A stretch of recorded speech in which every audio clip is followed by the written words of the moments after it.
মমতার পেঁড়া গজা ভার্সেস শুভেন্দুর মহাপ্রসাদ। জগন্নাথ দেবের মন্দিরের মহাপ্রসাদ নিয়ে রাজ্যের দুই যুযুধান শিবির তৃণমূল ও বিজেপির মধ্যে শুরু হয়ে গিয়েছে রীতিমতো সমালোচনা, পাল্টা সমালোচনা, জোর চর্চা, তুমুল চর্চা। বেলা 12টার সময় কলকাতা, দুপুর 3টের সময় পুরীর মন্দির থেকে মহাপ্রসাদ আসছে তমলুকের গৌরাঙ্গ মহাপ্রভুর মন্দিরে। ওখান থেকে 5 দিন ধরে মহাপ্রসাদ বিতরণ শুরু হবে, এমনটাই জানিয়েছেন রাজ্যের বিরোধী দলনেতা শুভেন্দু অধিকারী। তিনি বলেন, এই প্রসাদ পুরীর মহাপ্রসাদ, পেঁড়া গজা নয়, বলছেন শুভেন্দু অধিকারী। কেন বলছেন শুভেন্দু? তার কারণ আপনারা জানেন, মমতা বন্দ্যোপাধ্যায়ের মস্তিষ্ক প্রসূত দীঘার জগন্নাথ দেবের মন্দির, সেই মন্দির থেকে পেঁড়া গজা, জগন্নাথ দেবের প্রসাদ পেঁড়া এবং গজা বিতরণ করা হচ্ছে। রাজ্যের জায়গায় জায়গায়, বিভিন্ন জায়গায় বাড়ি বাড়ি বিতরণের ব্যবস্থা করা হয়েছে শাসক দল তৃণমূল কংগ্রেসের তরফ থেকে। সেই প্যাকেটে কি থাকছে? প্যাকেটে দীঘার জগন্নাথ মন্দিরের একটা ছবি থাকছে, সঙ্গে একটা পেঁড়া এবং একটি গজা জগন্নাথ দেবের প্রসাদ হিসেবে বিতরণ করা হচ্ছে বাড়ি বাড়ি, মানে রাজ্যের বিভিন্ন জায়গায়। এবারে এটাকে কাউন্টার করার জন্য বিজেপিও আসরে নেমে গেছে। বিজেপি তো বরাবরই বলছেন যে ভগবান জগন্নাথ তিনি আসল, পুরীর যে জগন্নাথ দেব তিনিই আসল, এবং তার যে প্রসাদ, তার যে মহাপ্রসাদ, সেই মহাপ্রসাদই আসল। এই মহাপ্রসাদ নিয়ে রাজনীতি হচ্ছে। তৃণমূল কংগ্রেস বা মুখ্যমন্ত্রী মমতা বন্দ্যোপাধ্যায় তিনি রাজনীতি করছেন, এরকম অভিযোগও তুলছেন বিরোধী দলের নেতানেত্রীরা, এবং অনেক সাধু সন্ন্যাসী যারা রয়েছেন তারাও কিন্তু এই বিষয়টা নিয়ে কিন্তু বেশ কিছু প্রশ্ন তুলছেন।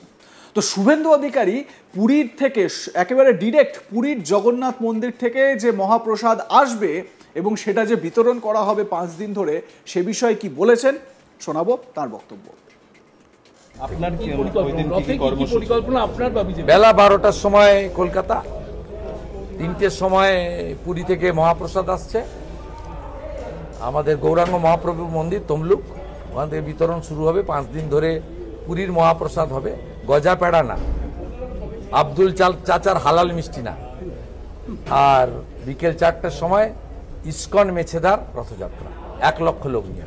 এছাড়া আপনি আগে বলেছিলেন যে আপনি আমার মাসির বাড়িতে রথ যতদিন থাকবে গোটা বাংলায় ডাক আছে, সে মালদার মথুরাপুর মানিকচকেরও ডাক আছে, দুনিয়ার ডাক আছে, হুগলিরও ডাক আছে, সব জায়গায় ডাক আছে। অতএব আমরা বরাবর করি, নতুন করব। কারণ হালি হিন্দু সাজার জন্য মমতা কি করবে তার খবর রাখুন।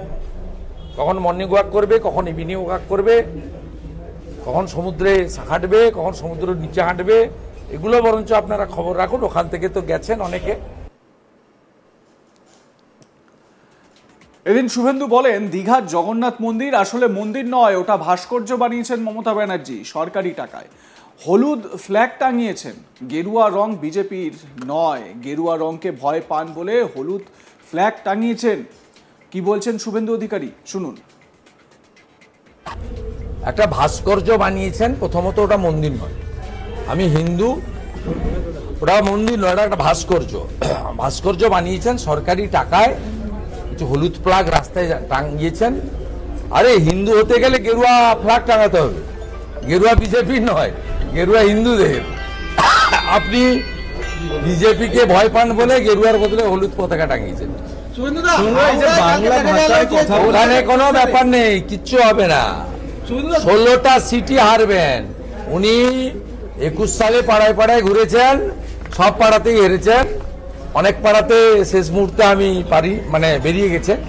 আর 24-এ গিয়ে সব জায়গায় ঘেটেছেন, তারপরেও অধিকারী মুক্ত করতে গেছিলেন, পিসি মুক্ত হয়ে গেছে।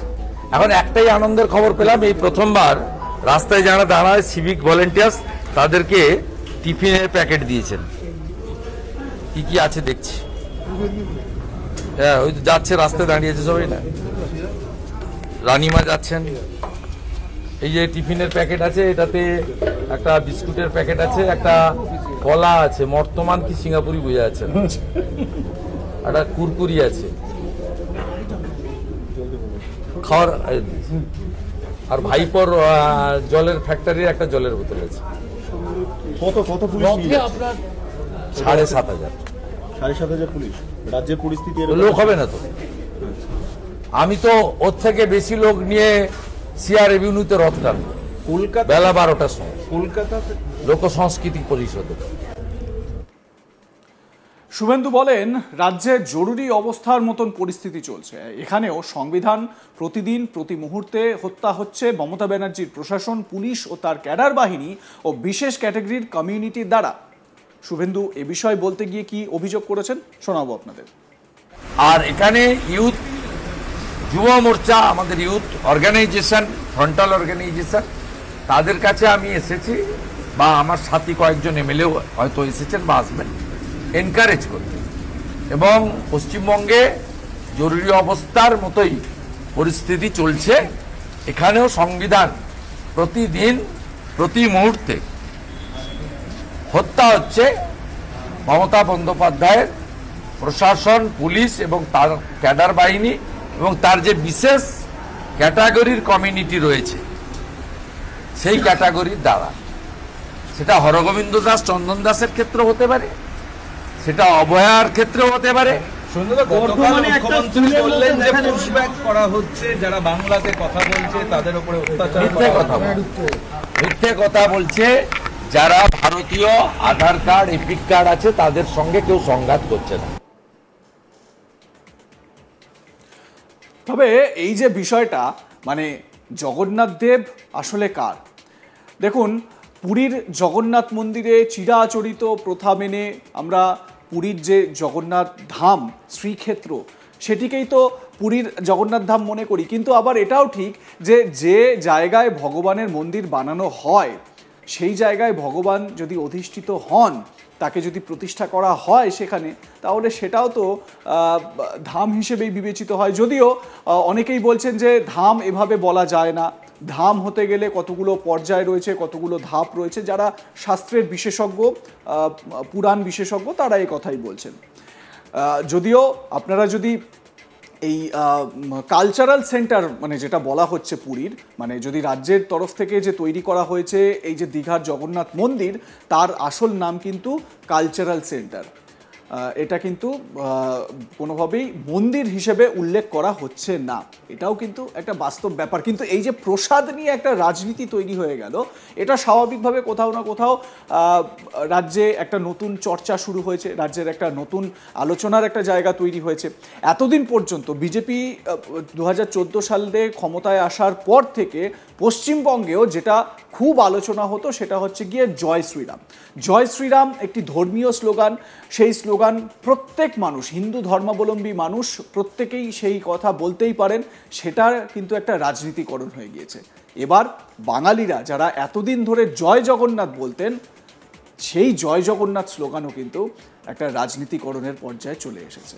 আপনাদের মতামত কি এ বিষয়ে জানাতে ভুলবেন না। দেখতে থাকুন আজ তাক বাংলা, সাবস্ক্রাইব করুন আমাদের ইউটিউব চ্যানেলটি, বেল আইকন প্রেস করতে ভুলবেন না নোটিফিকেশন পেতে।